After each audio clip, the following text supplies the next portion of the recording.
நேசமாய் ஜீவிப்பேன் அற்புத ஜீவியமே. Life is wonderful, oh so wonderful. Life is wonderful now to me. I put Jesus in, He changed everything. Life is wonderful now. Since His blessing came into my heart, joy unspeakable fills my every part. Now I want to live for my Lord. Life is wonderful now. Now I want to live for my Lord. Life is wonderful now. Life is wonderful now.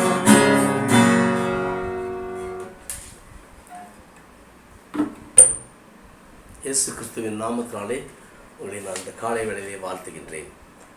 தபசு காலங்களிலே வாழ்ந்து கொண்டிருக்கிறோம். அநேக செய்திகளை நீங்கள் கேட்டுக்கொண்டு வருகிறீர்கள். இந்த நாளின் செய்தியினுடைய பொருளடக்கம் தாழ்மையும் கீழ்ப்படிதலும். தாழ்மையும் கீழ்ப்படிதலும் அதனுடைய ரிசல்ட் உயர்வை கொண்டு வருவதாக ஒரு செய்தியை எடுத்து வந்திருக்கின்றேன். 1 பேதுரு 5ஆம் அதிகாரம் 5ஆம் வசனத்திலே, தாழ்மை உள்ளவனுக்கு தேவன் கிருபை அளிக்கிறார், ஏற்ற காலங்களிலே அவர் உங்களை உயர்த்தும்படிக்கு அவருடைய பலத்த கரத்திற்குள் அடங்கியிருங்கள். தாழ்மையுள்ள நமக்கு முதலாவதாக தேவன் கிருபை அளிக்கின்றார். அந்த கிருபையானது பின்வரும் காலங்களிலே நமக்கு உயர்வை கொண்டு வருவதாக இந்த வேதவசனம் சொல்கிறது. இரண்டாவதாக, பழைய ஏற்பாட்டிலே லேவியராகமம் 16ஆம் அதிகாரம் 31ஆம் வசனத்திலே, விசேஷித்த ஓய்வு நாளிலே உங்கள் ஆத்மாக்களை தாழ்மைப்படுத்துவீர்கள் என்று மோசே தன்னுடைய ஜனங்களுக்கு கூறுகின்றார்.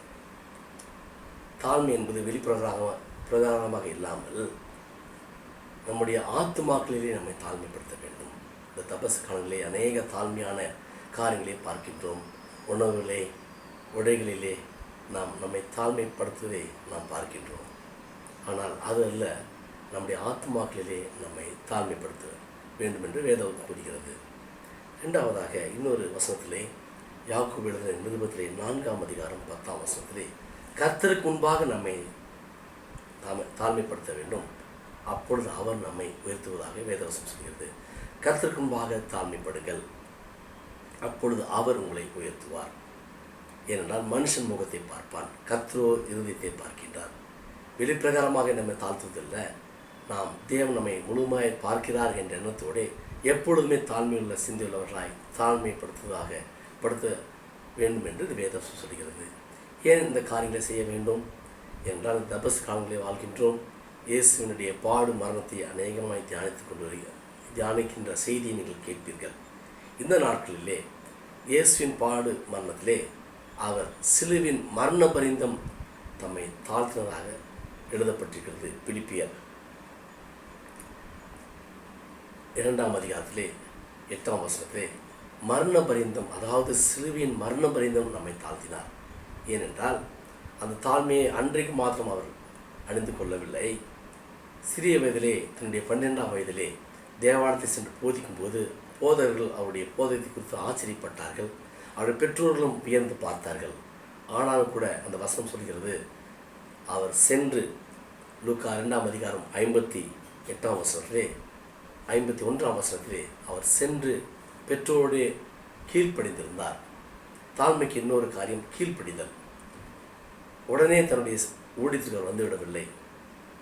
அவர் தன்னுடைய பெற்றோருடன் சேர்ந்து அடங்கி அவர் கீழ்ப்படிந்திருந்ததாக வேதவசனம் எழுதப்பட்டிருக்கிறது. அந்த கீழ்ப்படிதல் தான் பின்வரும் காலங்களிலே மரணத்திலே தருவாயிலே சிலுவையிலே வரைக்கும் தம்மை அவர் தாழ்த்தி கீழ்ப்படிந்ததாக வேதவசனம் சொல்கிறது.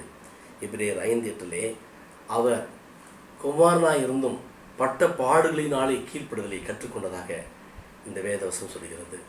அதனால தான் அவர் தம்மை உயர்த்தாமல், எபிரேயர் அதே 5ஆம் அதிகாரம் 5ஆம் வசனத்திலே, குமாரன் தம்மை உயர்த்தாமல் தேவனே அவரை உயர்த்தினார். ஏன் தேவனை உயர்த்த வேண்டும்? அவர் கீழ்ப்படிந்து அடங்கியிருந்த விளைவாக தம்மை பாடலுக்கு உட்படுத்தி கீழ்ப்படிதலை கற்றுக்கொண்டதன் விளைவாக தேவன் அவருக்கு உயர்வை கொடுத்தார். எனவே நாம் தாழ்மைப்படுத்தும் போது, நம்மை அடங்கிய வாழ்க்கையை நாம் ஜீவிக்கும் போது நம்மை தேவன் உயர்த்துவார். அதுதான் நாம் முதலாம் வசனத்தை பார்த்தோம். 1 பேதுரு 5:5 தாழ்மையுள்ளவர்களாயிருங்கள், தன்னைத்தான் தாழ்த்தினவன் எவனும் உயர்த்தப்படுவான் என்ற வேதவசனம் சொல்லப்பட்டிருக்கிறது. எனவே தன்னைத்தான் தாழ்த்தின்றவர்களே தேவன் அவரை ஏற்ற காலங்களே அவரை உயர்த்தது போல, குமாரனை உயர்த்தது போல இந்த தபசு காலங்களில் வாழ்ந்து கொண்டிருக்கிற இந்த நாட்களிலே நாம் தாழ்மை என்ற தாழ்மையும் கீழ்ப்படுதலையும் கற்றுக்கொள்ளும் போது தேவன் நிச்சயமாய் நாம் எதிர்பார்த்திருக்க எதிர்பார்ப்புகளை, நம்முடைய உயர்வுகளை அவர் உயர்த்துவார். நம்மை நாம் உயர்த்திக் கொள்ள வேண்டிய அவசியம் இல்லை. நம்மை தாழ்த்தும் போது அவர் நம்மை உயர்த்துவார் என்று வேதவசனம் கூறுகிறது. எனவே இந்த நாளின் செய்தியிலே நம்மை தேவனுக்கு முன்பாக ஆத்துமாக்களிலே நாம் தாழ்மைப்படுத்த வேண்டும், தேவனுக்கு முன்பாக கீழ்ப்படிய வேண்டும். ஏனென்றால் இன்னொரு வசனம் சொல்கிறது, சங்கீதம் 112 சங்கீதம் 6 அவர் வானத்திலும் பூமியிலும் உள்ள பார்க்கும்படி தம்மை தாமே தாழ்த்துகிறார். எனவே அவர் சிருஷ்டிப்பான கூட அதை பார்க்கும்படி தாழ்த்துகிறார். ஏனென்றால் பூமியிலே நாம் வசிக்கின்றோம். எனவே இந்த காரியங்களிலே நாம் எடுத்துக்கொண்டோமானால் நம்மை தாழ்த்துவோம். தேவனுக்கு கீழ்ப்படிந்து அடங்கி ஜீவிக்கின்ற வேளையிலே, கீழ்ப்படிந்து நாம் ஜீவிக்கின்ற வேளையிலே நம்முடைய உயர்வுகளுக்கு ஏற்ற பலனை அவர் தருவார். கர்த்தர் உங்களை ஆசீர்வதிப்பாராக. Praise the Lord.